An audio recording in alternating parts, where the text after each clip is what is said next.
The nation's capital braces for scorching heat and ramps up security in advance of the nation's 250th celebration on the National Mall. We told you last night that President Trump and his businesses made more than $2 billion last year. So, how much would he have to pay in taxes on all that? We have some answers. Just how chaotic was it inside the Centers for Disease Control and Prevention when HHS Secretary Robert F. Kennedy Jr. was just taking over? Our Margaret Brennan has an exclusive interview with the CDC's former chief medical officer.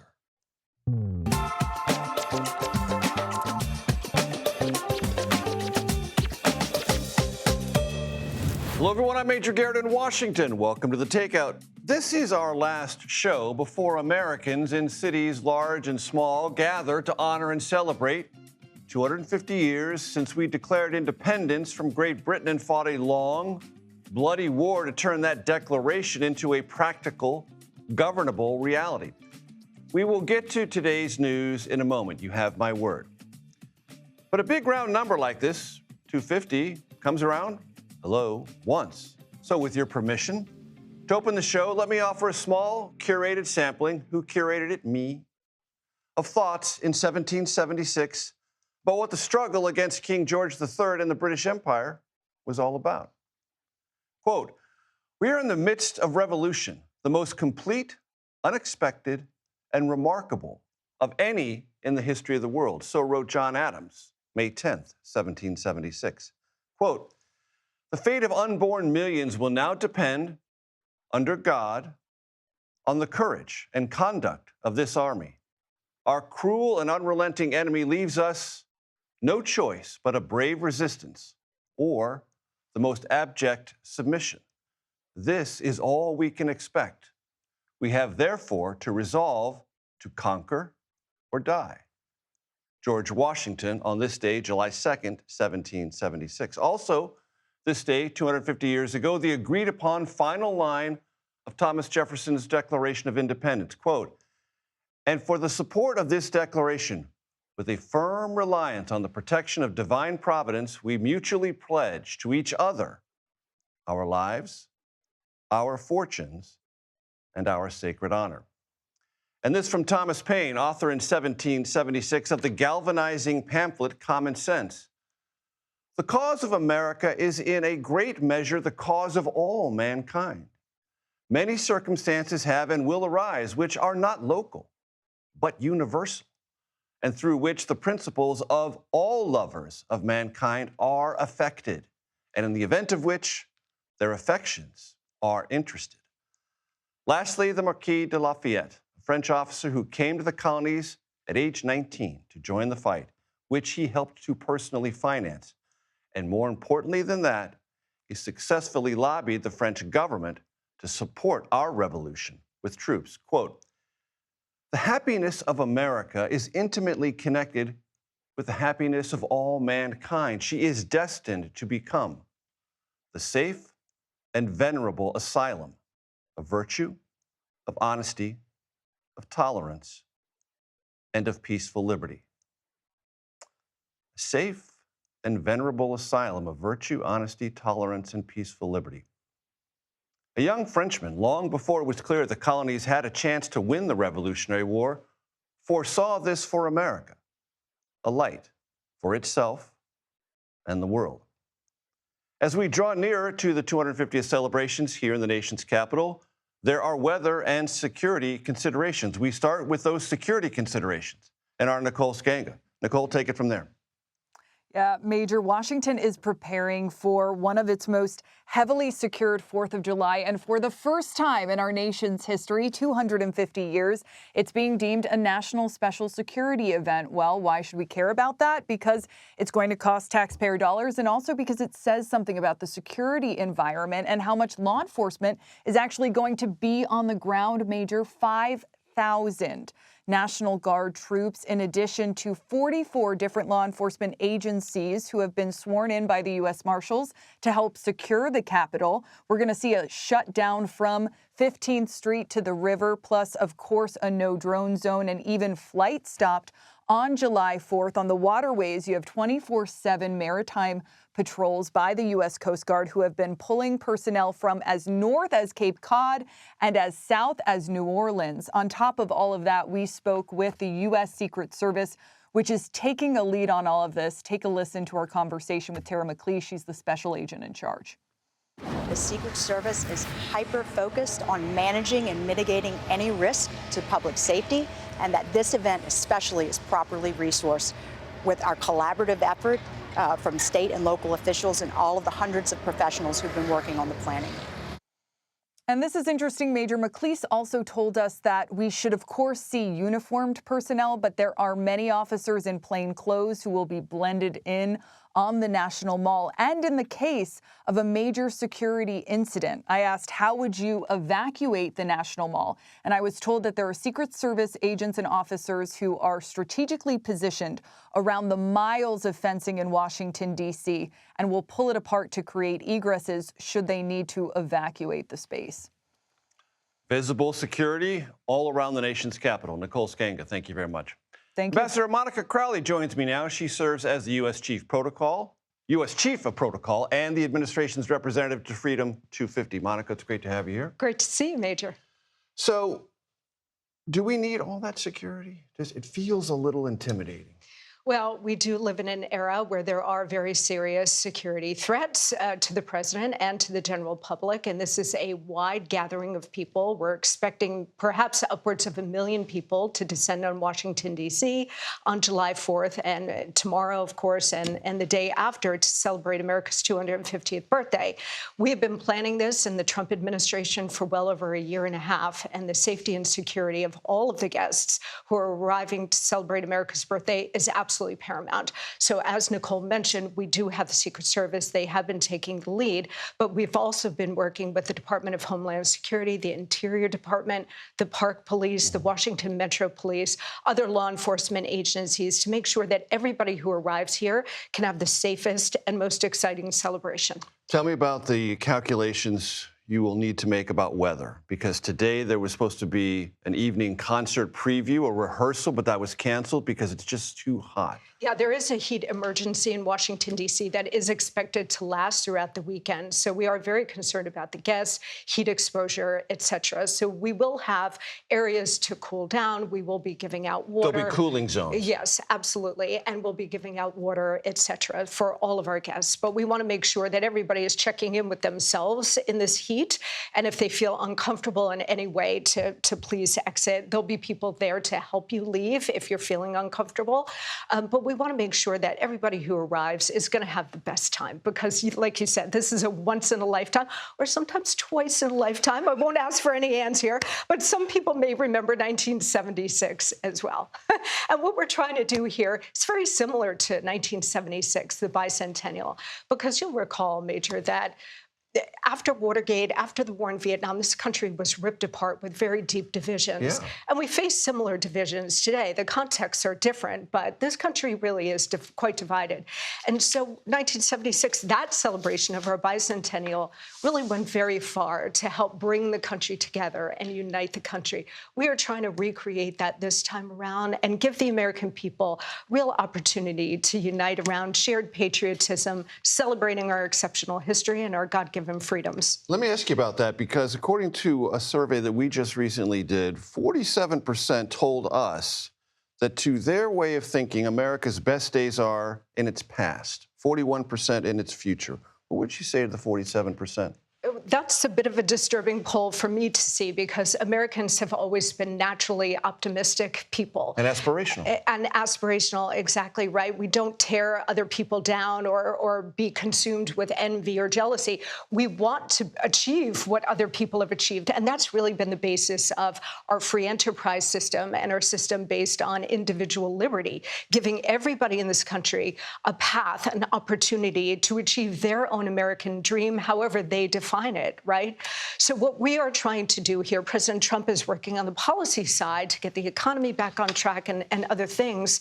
But with this celebration, we are trying to remind the American people of what makes America so exceptional. And it is our exceptional history. You just read excerpts from the Founding Fathers. And thank you so much for doing that, because people should understand that the Founding Fathers really did put everything on the line in search of American sovereignty and freedom. So we want to remind everybody of our origins, what makes us so special, and in the space of just 250 years, the greatest nation in the history of the world. I think I know the answer to this question, but very quickly, even if it's hot, the president will give his speech. Absolutely. I was with him yesterday at the Theodore Roosevelt dedication, Presidential Library dedication in North Dakota. It was pretty hot out there, and he joked. He said, well, it's going to be about 107 degrees in Washington on Saturday. That means I have to give an extra long speech just to prove to everybody I can do it. He will absolutely be there. He's going to address the nation, and that will be followed by the biggest and greatest fireworks display in the history of the world. And President Trump, as we all know, knows a thing or two about extra long speeches. Ambassador, it's great to have you here. Great Thanks so much. Please come Major. back. Thanks, of course. Last night we told you about the $1.4 billion President Trump and his various affiliated companies made through his crypto ventures. Ventures and adventures, probably. That cash haul is, of course, taxable. CBS News has reporting on the potential payments President Trump may have to make based on those numbers. Senior White House correspondent Weijia Jiang joins me now. Weij, what do we know? Well, Major, our colleague, investigative reporter Michael Kaplan, has been working on this all day, and he found that there is one accountant he spoke with who specializes in cryptocurrency, who says it's reasonable to believe that President Trump's tax bill on the cryptocurrency income he reported alone would be at least $250 million. But other tax experts tell CBS News that that figure, the actual bill, would likely be lower. And it's really difficult to know because there is a lack of transparency around the president's tax returns. We know that historically he has not released them. In fact, during the 2016 campaign, he famously promised that he would do so after becoming president, and then he never did. And then recently, Major, you'll remember that he actually settled with the IRS after some of those former tax reports were leaked. And now the IRS cannot, according to the settlement, go back and look at those prior tax returns. Now, it doesn't impact the tax returns that the president has filed since that settlement. So they could look into, the numbers that we reported on last night that the president disclosed in his financial report, which, of course, includes that very hefty income from cryptocurrency. But the bottom line tonight, Major, is it's a big bill, right? We just don't know the exact numbers quite yet. We did ask the White House early this morning for some clarification, for any figures that they might be able to provide, but have not heard back yet. Major. When you make a lot, you got to pay a lot. Uncle Sam, Weijia Jiang, thank you very much. Criminal charges announced today in connection with the damage at the reflecting pool at the Lincoln Memorial. Former Olympian David Hearn was indicted by a grand jury here in the District of Columbia on a felony charge connected to an allegation of vandalism. Here was U.S. Attorney Jeanine Pirro. By Hearn's own admission, on June 19th, he reached down into the pool. Our evidence further shows that the National Park Service employees observed Hearn actually forcefully and violently pulling up and removing the bottom liner with both hands. Hearn's attorneys issued a statement saying he's innocent and that the Trump administration is trying to, quote, shift blame for their own failures. Hearn faces up to 10 years in prison if convicted. Let's move overseas now to the war in Ukraine. Russia launched its largest attacks on Kyiv, believe it or not, since the start of the war. Ukrainian officials say at least 17 people were killed and dozens more injured, and those number of dead might actually increase. Ukrainian President Vladimir Zelensky responded to the attack by asking Washington for more Patriot missile batteries. The Kremlin said it will continue to, quote, increase the pressure. What does all this mean? Well, we're going to turn to CBS News national security analyst Aaron McLean, who joins me now. Aaron is also the host of the Most Excellent School of War podcast. So, What does it all mean? Well, Major, you see Vladimir Putin trying to send a message with the awful strike from last night, both to the Ukrainians, not exactly news there that there are going to be costs for the strategic campaigns they've been running inside Crimea and Russia, but I think more importantly to the United States, it's been a bad few months for Putin. He's got problems in Crimea. He's got fuel shortages in Russia. Battlefield progress is awfully slow, and he's losing a narrative war. As a consequence, he wants to switch that narrative right back. And why is Putin losing? The things I keep reading, Aaron, is that the Ukrainians keep, and very rapidly so, developing drones that can inflict real harm inside Russia and in Crimea. Yeah, so the Russians have been doing this inside Ukraine basically the whole war, and what the Ukrainians have developed is the ability to strike back with their own drones, but now their own cruise missiles as well. And there have been spectacular strikes in Moscow and St. Petersburg, and as we said, all across Crimea that are causing real problems for Putin. And there is a window of opportunity here. Things are not as bad for Putin as they were in the fall of 2022, but he is in a tough spot compared to the last couple of years. Some pressure here, the kind of stuff like Zelensky is asking for, licenses to build Patriot missiles inside of Ukraine, which is an acute need that they have for better air defense. Anything that can be done to apply pressure to Putin and to Moscow could potentially move the needle here. And the long-running calculation for Putin is that the West will grow fatigued by this, and ultimately Ukraine will crack. What Zelensky and his intrepid forces keep proving, though, is they're not likely to crack anytime soon. You could argue there's already fatigue in the United States. There's less fatigue in Europe. But yeah, the weakest part of that assessment, I think, is that the Ukrainians are going to crack. There's not a great deal of evidence of that so far. And when we talk about these strikes inside Russia and Crimea, they have an economic consequence, do they not? Absolutely. In Russia itself right now, what they have is problems at the pump. Not only are prices up, but there are actual shortages. And what Putin has been able to successfully do for most of this war is insulate a good deal of the Russian population, especially elites in places like Moscow, from what are really the tremendous costs of the war. But as casualty numbers tick up and as economic costs come home to roost, his political situation gets tougher. Again, I'm not trying to suggest that he's on the ropes or Russia's about to lose. I think that would wildly overstate the case. But compared to the narrative and the reality of the last couple of years, it's a tough period for him. Sometimes meetings matter. There's a big NATO meeting in about a week. This will be a topic. Absolutely. And there are disagreements amongst the NATO countries, obviously, in particular, general attitude of the United States towards Russia versus some of our NATO allies, which take a much harder line in support of Ukraine. Most of those allies are constantly trying to pull us in these days to greater and more resolute support for Ukraine. The president, meanwhile, has his own agenda. On that agenda are things like Greenland and increased NATO burden sharing. So, yes, a big meeting and a complicated discussion. And very quickly, Aaron, what the Ukrainians need most now to defend themselves against these aerial assaults that come with some ferocity from Russia is? Well, it's the interceptors for ballistic missiles. So there's this weird juxtaposition in Ukraine where they're innovators on drone defense. We need to learn from them. We need to buy from them on drone defense. Ballistic missiles, there's not much they can do without our help. That's why he's asking to build our stuff there. Aaron McLean, great stuff as always. I thank you. Coming up on The Takeout, former CDC Chief Medical Officer Deborah Horry on who quit in protest of RFK Jr.'s arrival to HHS, her exclusive interview with our own Margaret Brennan. Plus, the great air conditioning debate erupts after New York City Mayor Zoran Mamdani asks residents there to set their air conditioning to 78 degrees. That to ease pressure on the power grid. Well, what temperature do you like it in your place? And the United States men's national soccer team, you probably heard something about this, has advanced to the round of 16. A look ahead to their matchup Monday against Belgium. The Takeout returns in 90 seconds.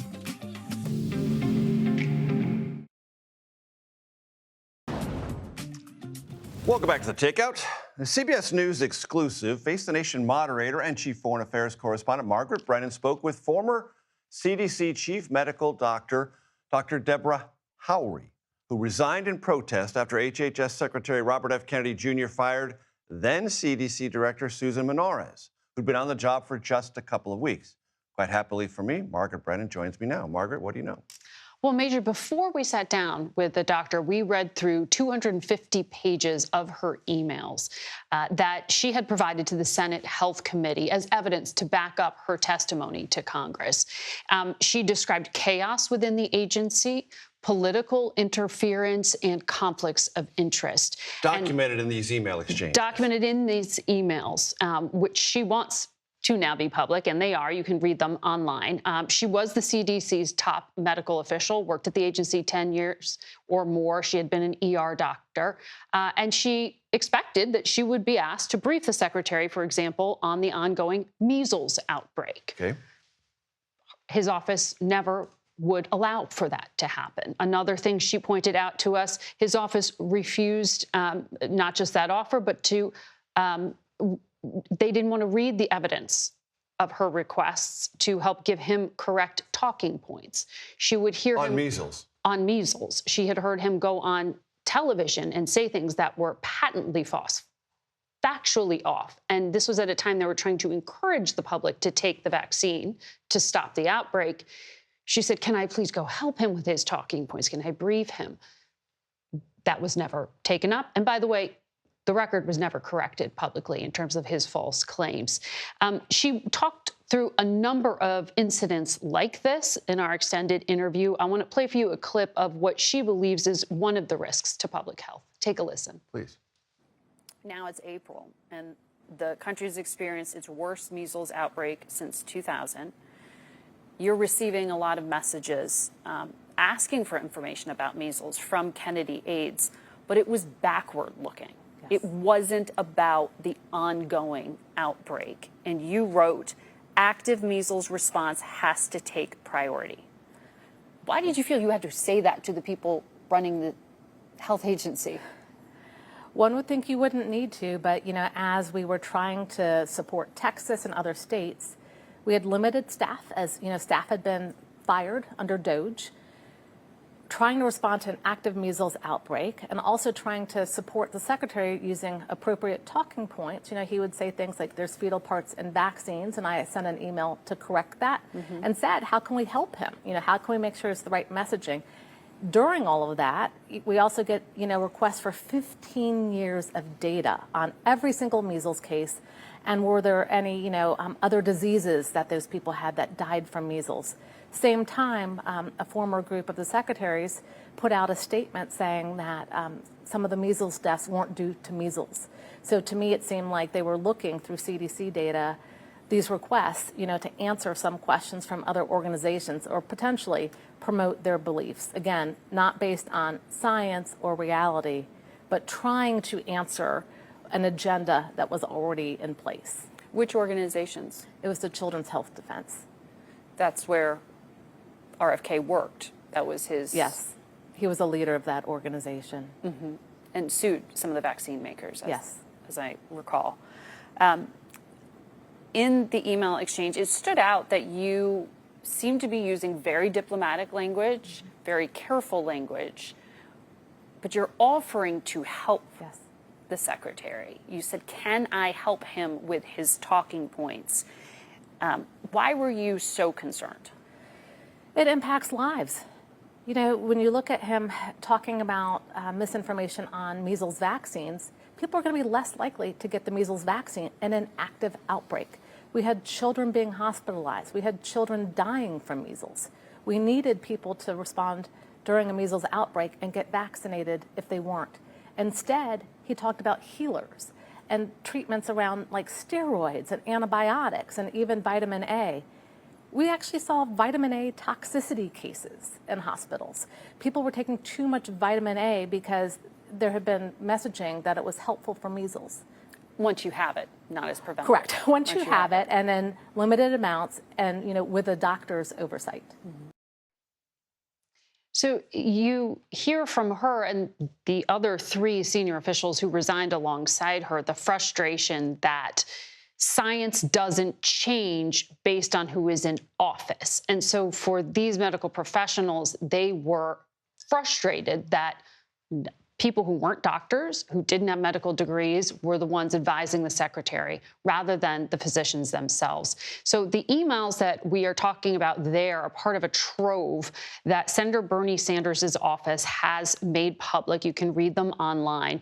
And the doctor told us she hopes now that there will be careful investigation into the CDC and all the federal agencies where there are concerns about scientific integrity. And the secretary did say at one point later down the road clearly that he would encourage people to take the measles vaccine. But it is the misinformation, the confusion, and also what she alleged in here, the linkage to the Children's Health Defense. That is a strong suggestion there that there was a conflict of interest on his part trying to prove a theory that would then allow for suing of vaccine makers. I reached out to HHS for comment on that.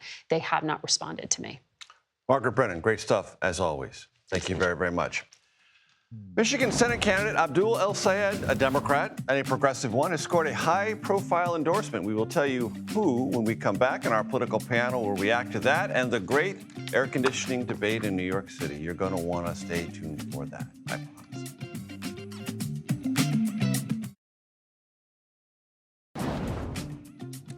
This is a neutral cause and effect observation. Just days after coming on the Takeout, Michigan Democratic Progressive Senate candidate Dr. Abdul El-Sayed received a prominent endorsement today from none other than Alexandria Ocasio-Cortez, who's kind of an important voice in the Democratic Party. And it's her first endorsement in a contested Senate primary this cycle. He was here, then it happened. I don't know, maybe. Our political panel is here. Democratic strategist, CBS News political contributor Joel Payne, Republican strategist Sarah Chamberlain. I'm just saying it pays to be on the Takeout. That's all I'm saying. Sure does, Joel? absolutely. I mean, listen, you don't have to convince me. I love it here. I think it's well worth an endorsement. Look at that race and tell me, what do you think it means? I think it's a very interesting microcosm of what's going on in the Democratic Party right now. You've got three lanes. You've got the Haley Stevens in the kind of moderate lane. You've got Mallory Umaro in the center left lane, and then you've got Abdul El-Sayed in that progressive lane. That mimics the fight that's happening in the Democratic Party right now. And it's not in New York or Denver. It's in Michigan statewide. It's in Michigan, and he's run statewide before. He's well known. He's well respected. He's got a good presence in the state, and I think he's going to win that primary. The other thing I would say about it, too, Major, is Abdul El-Sayed is probably more organized than the other two candidates because the left is more organized right now. They're more energized, and they've got the boots on the ground and actually are putting people in motion in primaries and in races all across the country because those are the folks who are more motivated to show up and to show out right now. And I think that's what the middle of the party is missing with this energy. And Sarah, you well know that Mike Rogers will run again. Yes. Ran and lost narrowly. Narrowly, very. Is he eager to see Abdul El-Sayed That's exactly as the what nominee? he wants, because this is not New York.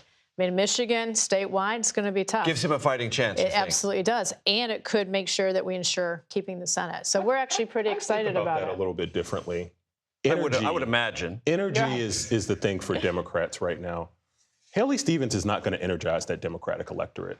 Mallory Umaro probably has more of a case. Abdul El-Sayed is going to turn out new voters for that Democratic coalition. So I understand what Republicans are saying. I don't think that's the right read. And Sarah, your point would be El-Sayed would, on the Republican and possibly independent side, create a counter energy. Absolutely. And the independents, would they vote for him, or would they be like, okay, we're willing to take Mike Rogers, he's pretty moderate. People who don't like doctors who look out for health care. Yeah. Well. All right. Sarah, I want to ask you really quick, because for the second week in a row, and this didn't get a lot of attention because a lot of other things are going on, the House of Representatives, run by Republicans, bailed, left town on Tuesday.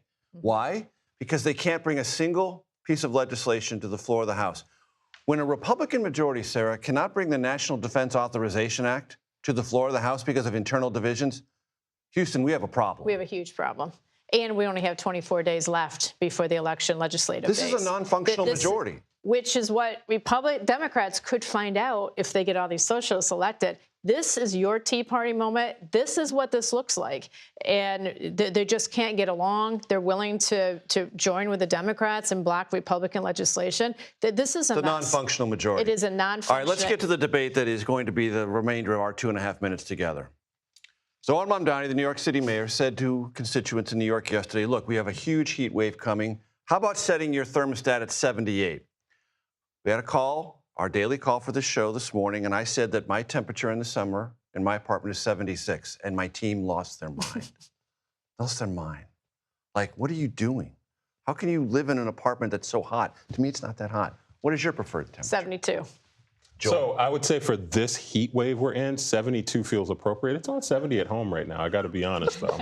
And look, I mean, Zohran is Trust me, my asking team them- has some 68ers in there. And 69ers. Yes, absolutely. Zohran's not trying to like have anybody sweltering. I mean, they're trying to protect the power grid in New York. I mean, the basic premise is you can be inconvenienced or you can have or risk a blackout. Which would you prefer? So do we think Taylor Swift's wedding, who I love her, is going to be at 78? I highly doubt that. I'm going to guess no. I'm going to take the under on that. I'm going to take the under on that. Yeah. And do you think that Taylor Swift's wedding, since you mentioned it, is intentional to be timed to sort of counter-program whatever is going on in Washington and President Trump? I do, because I don't think she likes the Republican Party. She doesn't care for Trump. And everybody's attention will be at Madison Square Garden. Do you think that's going to aggravate the president? Of course. I weep if that's true. I doubt it's true. Well, you guys are both going, right? Of course. I'm waiting for my invite. I'm on the last, like when the other people say no, and you're like on the last. I'm in that wave. Because there are droves of people saying no to Yes, Taylor's wedding. I'm sure there are. Do you think there is any potential blowback for the mayor to say something like this, 78 degrees? I think people will try to spin up any blowback. Zohran Mamdani, pretty good rookie year. As a Knicks fan, I feel pretty good about his mayorship right now. But honestly, he's getting enough of the things that he's promised done. He's doing it in a way that's not alienating New Yorkers. He's paying attention to the concerns of Jewish New Yorkers who are concerned about him not paying enough attention to that. I think, actually, the thing I would say as an observation, Republicans should be very happy this man was born in Uganda and not in the Upper East Side, because we've actually talked about that. I'm sure. He can't run for president. Yeah. Joel Payne, you get the last word. Sarah Chamberlain, great to have you here. Thank you so very much. Still to come, U.S. men's soccer team. Well, you saw a big win last night. World Cup match analyst and former Olympian Brian Dunseth joins me to talk about the win, the red card that should not have been, and how that will impact Monday's match against Belgium. That's next here on The Takeout.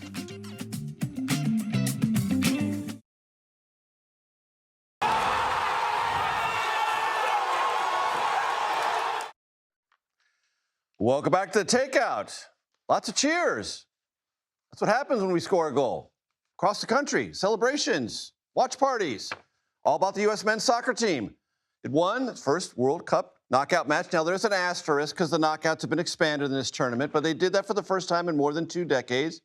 Beat Bosnia and Herzegovina 2-0. Next up, Belgium, round of 16. That's Monday night in Seattle. World Cup and Major League Soccer match analyst Brian Dunseth joins me now. Former professional player and was captain of the U.S. men's soccer team at the 2000 Summer Olympics in Sydney. Brian, it's great to have you here.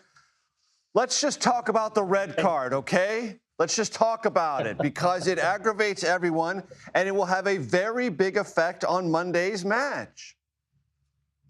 Yeah, listen, when you watch the still pictures and you take a look at the way that the ankle kind of buckled underneath Flo Balogun's step down, it's not a good look. When you super slow-mo it and you see it in these freeze frames right there, perfect example, it's not a great look. But Law 12 specifically talks about endangering the safety of the opponent and excessive force. And the bar and the level of intervention in Major League Soccer, or excuse me, in the World Cup has been so high so far in this tournament. And rightly so, everyone's using reference points of what we saw with Lionel Messi and Argentina against Algeria in their opener and saying, hold on a second, if that's nothing, then why is this so significant and so detrimental? I can understand the idea of protecting players, and the ankle looks terrible with the way it's coming together. And you have to take the word intent out of the conversation, but I would like to maybe infuse the word instinct, because instinctually, it's 2 players just jawing for each other's positioning and trying to clear space and trying to win the ball. I'm a former defender. I'm a former center back. In moments like that, I would be trying to separate Flo Balogun off my left shoulder and kind of manipulate the ball to my right-hand side. I'm just not sure where Flo Balogun's foot is supposed to go in that moment. Now, the intervention and then the use of kind of these slow-mo replays isn't necessarily what we like to see. And now he's created not just that final 25 minutes where Malik Tillman gets the second goal and that amazing free kick, and you see that sense of urgency and camaraderie defensively for the team to walk away with the 2-0 win. But now Mauricio Pochettino and his team, much like they had to do with Christian Pulisic's injury heading into Australia in that second match of the group stage, they have to find some significant solutions because Flo Balogun is unlike any other player in his position with his intelligence, his movement, his player profile, and most importantly, his ability to score goals. And very quickly, Brian, talk about the camaraderie thing you just mentioned under this head coach and this team, because there were a great number of questions about that very thing before this tournament began. Yeah, you go back to last summer, and you got to listen. You really got to think about Mauricio Pochettino played for the Argentinian national team. He went to the World Cup in 2002. So when that crest sits on the shirt, it doesn't matter who it represents. For each individual player, there is a commitment and an expectation that the moment that you put that jersey on, that you are not only representing yourself, you're representing your family, you're representing your nation. So last year, by subtraction, almost ended up by multiplication. And by that, I mean, when guys were either not available or guys got hurt, specific to Christian Pulisic against Australia in the fall, all of a sudden it's that next man up mentality. And guys like Tyler Adams, Weston McKennie, and Chris Richards really started to shine. And I think that's a specific reason why in that second half against Paraguay in the opener, when Christian couldn't continue because of that calf injury, all of a sudden the pieces of the chess started to move around, and they believed that irregardless of a player being available or not, that it was more about the collective as opposed to the individual.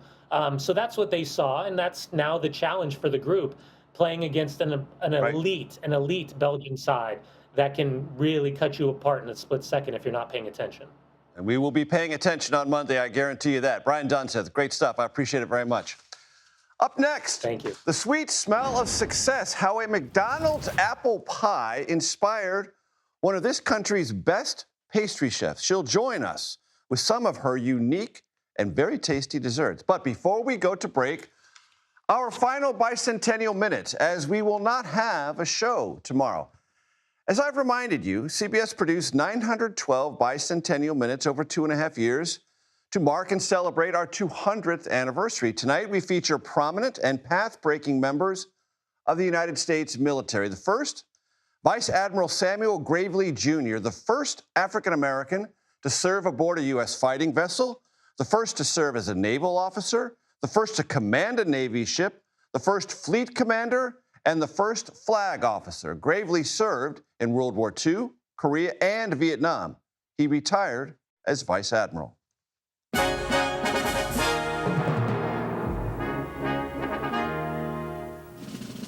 I'm Vice Admiral Sam Gravely. 200 years ago today, the Continental Congress issued the first official naval uniform regulation. It applied only to officers, blue coats and breeches, and red waistcoats. Most officers thought the uniform too plain, so they met in Boston and changed it. Now they would dress in blue and white with much more gold trim. Congress didn't challenge their decision. The revised uniform had an unexpected advantage. It looked like the British naval uniform, so Americans would be able to get closer to British ships before they were recognized. I'm Sam Gravely, and that's the way it was. Last but certainly not least, Madeline Parks, the 15th Chief of the Army Nurse Corps. Parks was a field nurse in Italy's Po Valley during World War II, and after the war was released from military service. She re-enlisted during the Korean War and stayed in the Army Nurse Corps through the 1950s and 60s. She returned to combat duty nursing in Vietnam and later became chief nurse in 1973 of what was then known as Walter Reed Army Medical Center.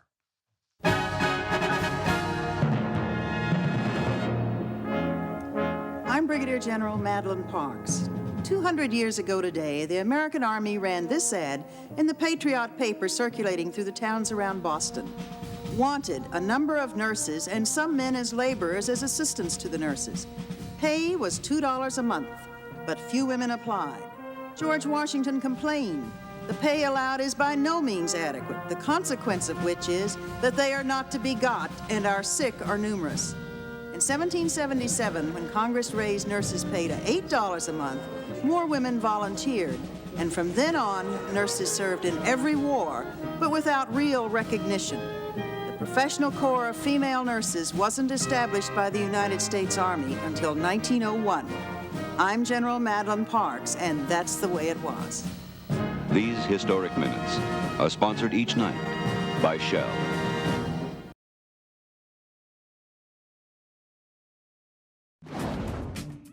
Welcome back to the Takeout Free Range Major. I'm out from behind the bar. The Takeout Tavern is, as you can see, quite obviously open, but with some additions. What are they? Well, some one-of-a-kind desserts. What are they? Look at this spread here. We have green curry sponge cake that has avocado sorbet and fish sauce caramel. We also have a durian mousse with white chocolate streusel.